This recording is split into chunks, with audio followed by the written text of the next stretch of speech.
കോൺഗ്രസിന്റെ മുതിർന്ന നേതാവും അതോടൊപ്പം തന്നെ കർണാടകയിലെ ഉപമുഖ്യമന്ത്രിയുമായ DK ശിവകുമാറിനെ ചുറ്റിപ്പറ്റിയാണ് ഇപ്പോൾ ചർച്ചകൾ നടക്കുന്നത്. കാരണം ഇപ്പോൾ കേരളത്തിൽ തന്നെ ശശി തരൂർ എന്താണോ ഇവിടെ കേരളത്തിൽ നടപ്പിലാക്കുന്ന ആ രീതിയിൽ തന്നെ കോൺഗ്രസിനെതിരെയുള്ള പ്രവർത്തനങ്ങളുമായി DK ശിവകുമാർ രംഗത്ത് പോവുകയാണ്. അദ്ദേഹത്തിന്റെ നീക്കം എന്തായിരിക്കും? ഒന്ന്, ശശി തരൂർ എന്താണോ അതല്ല DK ശിവകുമാർ. ശശി തരൂർ ഇമേജിന്റെ പുറത്ത് മാത്രം നിൽക്കുന്ന ഒരാളാണ്. വോട്ട്സ് ഒന്നുമില്ല. DK ശിവകുമാർ താഴെത്തട്ടുന്ന് ഉയർന്നു വന്ന രാഷ്ട്രീയക്കാരൻ. താഴെത്തട്ടുന്ന് ഉയർന്നു വന്നെന്ന് പറയുമ്പോൾ നിങ്ങൾ വിചാരിക്കേണ്ട കേരളത്തിലെ പോലെ ബൂത്ത് തലത്തിൽ പണിയെടുത്തിട്ടൊക്കെയാണ്. അങ്ങനെയല്ല. എന്നോടൊരിക്കൽ BJP ജാവദേക്കർ അവൻ കേരളത്തിൽ വരുമ്പോൾ ഭയങ്കര സന്തോഷമാണ് ചോദിച്ചത്. അപ്പോൾ അദ്ദേഹം പറഞ്ഞു, ഇവിടെ സാധാരണക്കാരാണ് രാഷ്ട്രീയം. നമ്മളെ മീറ്റിങ്ങിനൊക്കെ വരുന്ന സാധാരണക്കാരാണ്. അവിടെ ഒന്നും അതല്ല, അവിടെ ഒരു എലീറ്റാണ്. സാധാരണക്കാർ ഇങ്ങനെ മാസമായിട്ട് പുറത്ത് ഇങ്ങനെ നിൽക്കുകയുള്ളൂ. ജാഥകൾ കേരളത്തിൽ അതുകൊണ്ട് ഭയങ്കര സന്തോഷമാണ്. അദ്ദേഹത്തിന് അവിടെ കർണാടക ജാഥ ഉണ്ടായിരുന്നു. അപ്പം അതേപോലെയാണ്. അപ്പം നിങ്ങൾ അവിടെ താഴത്തോട്ട് ഉയർന്നതിലേക്ക് ഇവിടെ തന്നെ മാതിരി ബൂത്ത് തലത്തിൽ പ്രവർത്തിച്ച് കഴിയാണ്. ജില്ലാ തലത്തിലൊക്കെ പ്രവർത്തിച്ച് വന്ന ഒരാളാണ്. അത് അവിടുത്തെ ഒരു ഉമ്മൻചാണ്ടിയാണ്. അത് അവിടുത്തെ കർണാടകനാണ്. അദ്ദേഹത്തിന് നല്ല സ്വാധീനം ഉണ്ടാവും. ഇപ്പം രണ്ട് സംഭവമാണ്. ഒന്ന് കുംഭമേളയിൽ പങ്കെടുത്തതുമായി ബന്ധപ്പെട്ടതും പിന്നീട് 2 ദിവസം മുമ്പ് ശിവരാത്രി ദിനത്തിൽ കോയമ്പത്തൂരിൽ അമിത്ഷായുമായും DK ശിവകുമാർ ഒരു ചടങ്ങിൽ പങ്കെടുത്തിരിക്കുന്നു. അതിനെ ചുറ്റിപ്പറ്റിയാണ് ഇനി BJPയോട് ശിവകുമാർ അടുക്കുന്നു എന്ന രീതിയിലുള്ള ചർച്ചകളാണ് മുന്നോട്ട് പോകുന്നത്. ഇതിപ്പോൾ നിങ്ങൾ ഞാൻ ചോദിക്കട്ടെ, പിണറായി വിജയൻ ഇടയ്ക്ക് നരേന്ദ്രമോദിയെ കാണുന്നുണ്ട്. പിണറായി വിജയൻ BJP പോകും ഇടയ്ക്ക് അതൊരു അല്ല, അങ്ങനെ പിണറായി വിജയനെ CPM-നുള്ളിൽ എതിർക്കാൻ ആളില്ല. പക്ഷെ ഉപമുഖ്യമന്ത്രി സ്ഥാനത്തിരിക്കുന്ന ശിവകുമാറിന് മുഖ്യമന്ത്രി കസേര എന്ന ലക്ഷ്യമുണ്ടല്ലോ. അതല്ല, അവിടെയും സിദ്ധരാമയ്യ അദ്ദേഹത്തിന് അത്ര വലിയ എതിരാളിയൊന്നുമല്ല. പക്ഷെ സിദ്ധരാമയ്യനെ റെസ്പെക്ട് ചെയ്യേണ്ട ഫിഗറാണ് അവിടുത്തെ കമ്മ്യൂണായിരുന്നു. എൻ്റെ ഒരു സാറുണ്ടായിരുന്നു, HS ശിവപ്രകാശ്, കർണാടകയിലെ വലിയ നാടകൃത്ത്. അദ്ദേഹം പറയുന്ന കാര്യമുണ്ട്, കർണാടകയിലെ പൊളിറ്റിക്സ് ബേസിക്കലി ജാതി രാഷ്ട്രീയമാണ്. തമിഴ്നാട്ടിലെ പൊളിറ്റിക്സ് ഇമോഷണൽ പൊളിറ്റിക്സ്. ആന്ധ്രയിലെ പൊളിറ്റിക്സ് എന്ന് വെച്ചാൽ റീജിയണൽ പൊളിറ്റിക്സ്, റായൽസീമ, തെലങ്കാന. കേരളത്തിലെ ഇന്റലക്ച്വൽ പൊളിറ്റിക്സ്, തന്താനെ കുത്തിക്കൊന്നാലും ആളുകൾ വോട്ട് ചെയ്യും, സ്വന്തം പാർട്ടിയാണ്. അതാണ് കേരളത്തിലെ പൊളിറ്റിക്സ്. അപ്പം അവിടെ ഈ ജാതി രാഷ്ട്രീയത്തിന് സിദ്ധരാമയ്യനെ, കോൺഗ്രസ് പൊളിറ്റിക്സ് അല്ല, ജാതി രാഷ്ട്രീയത്തിന് സിദ്ധരാമയ്യ അദ്ദേഹം അത്ര വലിയൊരു കമ്മ്യൂണിറ്റിയെ നല്ല റെപ്രസെൻറ്റ് ചെയ്യുന്നതെങ്കിൽ പോലും അദ്ദേഹം അതിൽ ജാതി രാഷ്ട്രീയം നന്നായി കളിക്കണമെന്നാണ്. അതാണ് അതിനൊരു വലിയൊരു ക്വാളിറ്റി. അപ്പം അതുകൊണ്ട് തന്നെ അദ്ദേഹത്തെ അങ്ങനെ അണ്ടർമൈൻ ചെയ്യാൻ പറ്റില്ല. പിന്നെ സീനിയർ മോസ്റ്റ് നേതാവിന് ഒരു പ്രത്യേകതയുണ്ട്. മാത്രമല്ല തിരക്കില്ലാതെ പെർഫോമൻസ് കാഴ്ചവെച്ചിട്ടുണ്ട് അത് മുഖ്യമന്ത്രി ചെയ്യുന്ന സമയത്ത്. DKക്ക് 2.5 വർഷം കഴിഞ്ഞിട്ട് അത് അധികാരം കൊടുക്കാമെന്ന് പറഞ്ഞിട്ടുണ്ട്. അപ്പം അത് കൊടുത്തില്ലെങ്കിൽ മാത്രമാണ് ഒരു പ്രശ്നമുള്ളൂ. പിന്നെ അധികാരത്തിലിരിക്കുന്ന സംസ്ഥാനത്തൊരു മന്ത്രി, നേതാവ്, കേന്ദ്രത്തെ അധികാരത്തിലിരിക്കുന്ന പാർട്ടി അല്ലെങ്കിൽ മന്ത്രിയുമായിട്ട് വേദി പങ്കിടുന്നതിലോ അത് കുംഭമേള വിശ്വാസത്തിലോ ഈ കോൺഗ്രസ്സുകാർക്ക് എന്നിട്ട് കുംഭമേള വർജ്യമായി തുടങ്ങിയത് BJP അധികാരത്തിൽ വന്നതിന് ശേഷം. ഇന്ത്യയിൽ അടുത്ത കാലത്തിൻ്റെ കുറേ പ്രതിഭാസങ്ങൾ ഞാൻ കണ്ടത്, കോൺഗ്രസ്സുകാർക്ക് പലപ്പോഴും ഹിന്ദു കാര്യങ്ങൾ, ഹിന്ദുയിസവുമായി ബന്ധപ്പെട്ട കാര്യങ്ങൾ വർജ്യമാകാൻ തുടങ്ങിയത് നരേന്ദ്രമോദി അധികാരത്തിൽ വന്നപ്പോൾ. ഇവിടെ മുസ്ലിങ്ങൾക്കും മറ്റും ദേശീയതയുമായി ബന്ധപ്പെട്ട കാര്യങ്ങൾ അവർ സ്നേഹിക്കാൻ തുടങ്ങിയത്, ബഹുമാനിക്കാൻ തുടങ്ങിയത് പിന്നെ നരേന്ദ്രമോദി അധികാരത്തിൽ വന്നതിന് ശേഷം. ഭരണഘടന അതിന് മുമ്പ് മുസ്ലിങ്ങൾ കാര്യമായി ഇതിനെപ്പറ്റി പറഞ്ഞു ഞാനൊക്കെ പറയുന്നത് ബഹുമാനിയാണ്, ഇതൊക്കെ ഹിന്ദു ഭരണഘടന. എന്നോട് എത്ര ആൾ പറഞ്ഞിട്ടുണ്ട്, ദിസ് ഇസ് എ ഹിന്ദു രാഷ്ട്ര, ഹിന്ദു ഭരണഘടന, Congress is A Hindu party എന്നൊക്കെ പറഞ്ഞാൽ എനിക്ക് എന്നാലും അറിയാം. ഇന്നതിലൊക്കെ പണ്ട് പായസംവാദം വന്നതാണെന്ന സമയത്ത് അതിനെതിരെ ആളുകൾ നമ്മളെയൊക്കെ കൊടുക്കും. അങ്ങനെ ഒരുപാട് ആളുണ്ട് അന്നത്തെ കോൺഗ്രസ്, പഴയ കോൺഗ്രസ്സുകാർ.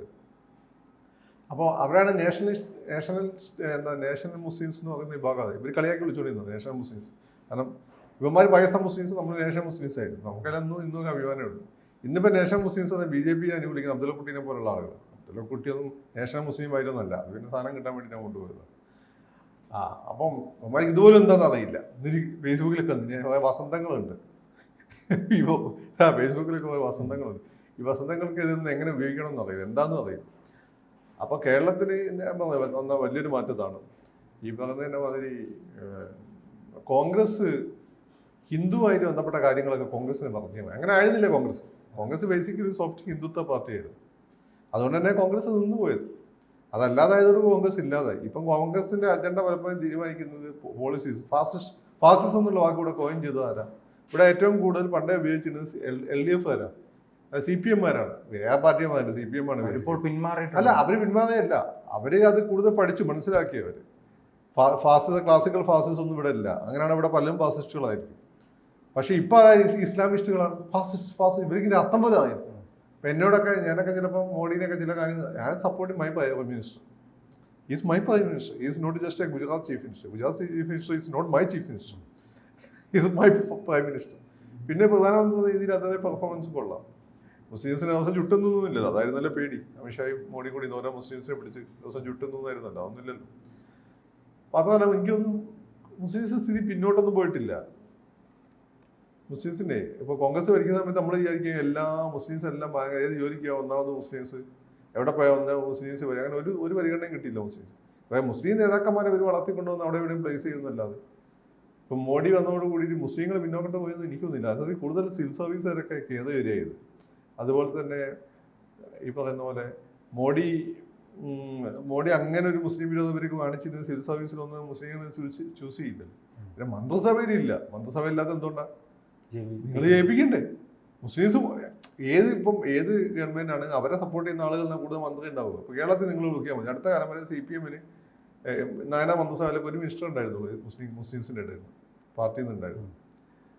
ഇപ്പോൾ നോക്കും, ഇപ്പോൾ ആപ്പാടെ മുസ്ലിം പേരുള്ള ഇവരൊന്നും എത്രത്തോളം മുസ്ലിം എന്നുള്ള കാര്യം സംശയമാണ്. അവരൊന്നും എനിക്ക് തോന്നുന്നു പള്ളിയിൽ പോകുന്ന ആളുകളൊന്നും എനിക്ക് തോന്നിയിട്ടില്ല. അല്ലെങ്കിൽ ആ രീതിയിൽ കൃത്യമായിട്ട് അങ്ങനെയുള്ള ജലീൽ പാർട്ടീൻ്റെ പുറത്തുനിന്നുള്ള അബ്ദുൾ റഹ്മാൻ.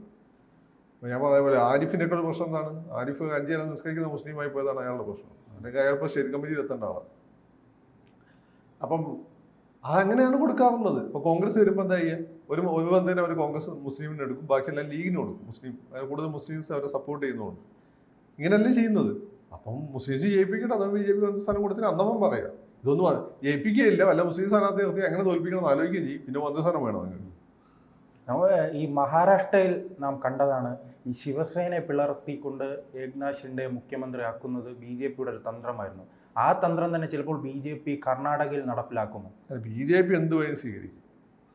BJP-യെ സംബന്ധിച്ചിടത്തോളം ലക്ഷ്യം മാത്രമാണ് പ്രധാനം. പിന്നെ അത് അവരതാക്കി ഹേമന്ത് വിശ്വാസ് സമ്മേളനം കണ്ടില്ലേ?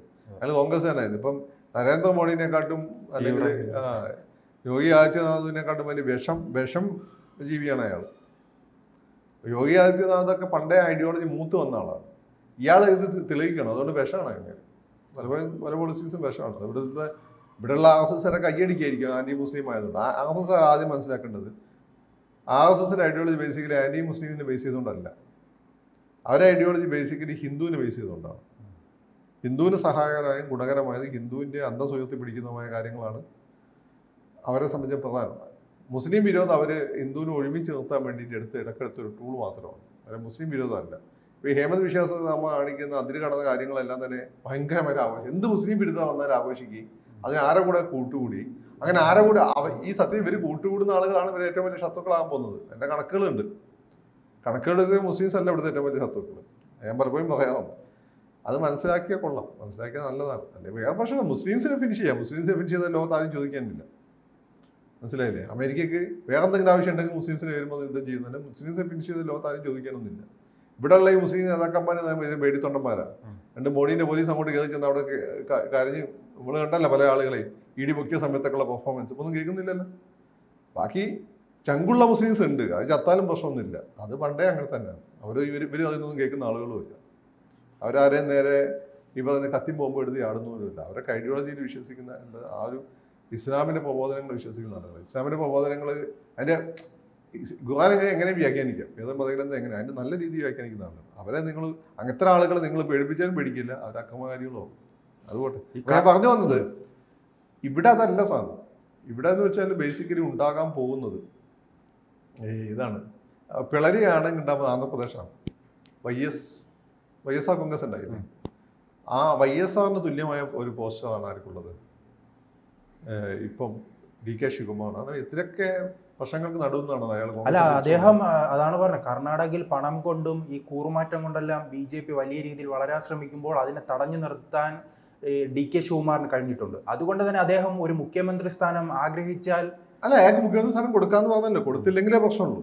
പിന്നെ ഈ അല്ല പറയുന്ന അങ്ങനെ കൊടുക്കില്ല എന്തെങ്കിലും അറിയിപ്പ് ലഭിച്ചത് തുടർന്നായിരിക്കുമോ ഇത്രയും നീക്കം? അതൊന്നും ആയിരിക്കില്ല. അയാളൊരു ഹിന്ദു വിശ്വാസിയാണ്, ഹിന്ദു മതം വെച്ച് കർണാടക ഗുരുവായൂർ പോയില്ലേ, അതുകൊണ്ട് അയാൾ കുംഭമേള പങ്കെടുക്കുന്നത്. കുംഭമേള എന്തോന്ന് നിങ്ങൾ ആസസ് എഴുതി കൊടുത്ത്, ആസസ് ഉണ്ടാകുന്നതിന് മുമ്പ് ആയിരക്കണക്കിന് വർഷങ്ങളായി കുംഭമേള ഇവിടെ നടക്കുന്നുണ്ട്. തൊട്ടാണ് ഈ കുംഭമേള.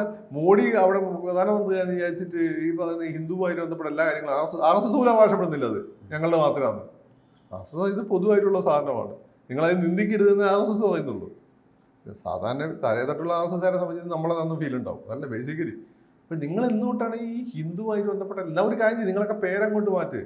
രാഹുൽ അല്ലെങ്കിൽ വി ഡി സതീശൻ അല്ലെങ്കിൽ എന്താണ് സുധാകരൻ, ഈ കെ മുരളീധരൻ, പേരൊക്കെ മാറ്റ്. ഇത് സെക്യുലർ പേരിട്, ഫോട്ടസ് എന്നൊക്കെ പറഞ്ഞുകൊണ്ട് ഗ്രഹങ്ങളുടെ പേര്. ഷാജി, ബാബു ഒക്കെ സെക്യുലർ പേരാണ്. അങ്ങനെ കിട്ടും, കോമഡിയാണ്. അപ്പോൾ അതുകൊണ്ട് അവിടുത്തെ സാധനം വൈഎസ്ആറിൻ്റെ എഫക്റ്റ് ആയിരിക്കും ഇങ്ങനെ പോയാലുണ്ടാകുക. അങ്ങനെ ആവുന്ന കോൺഗ്രസ് കാണിക്കുമെന്ന് എനിക്ക് തോന്നുന്നില്ല. കോൺഗ്രസ് ആദ്യം മനസ്സിലാക്കേണ്ടത് ഹിന്ദു എന്ന് വെച്ചാൽ ആർഎസ്എസ് അല്ല, ആർഎസ്എസ് വെച്ചാൽ ഹിന്ദു അല്ല. പിന്നെ ആർഎസ്എസ് എന്ന് വെച്ചാൽ നിങ്ങൾ വിചാരിക്കുന്ന പോലെ, നിങ്ങൾ ഈ പറയുന്ന പോലെ ഫാസിസ്റ്റുകളും അല്ല. കൂടുതൽ വാർത്തകളും വിശേഷങ്ങളും നിങ്ങളിലേക്ക് എത്താൻ ABC മലയാളം സബ്സ്ക്രൈബ് ചെയ്യുക, ബെൽ ബട്ടണും അമർത്തുക.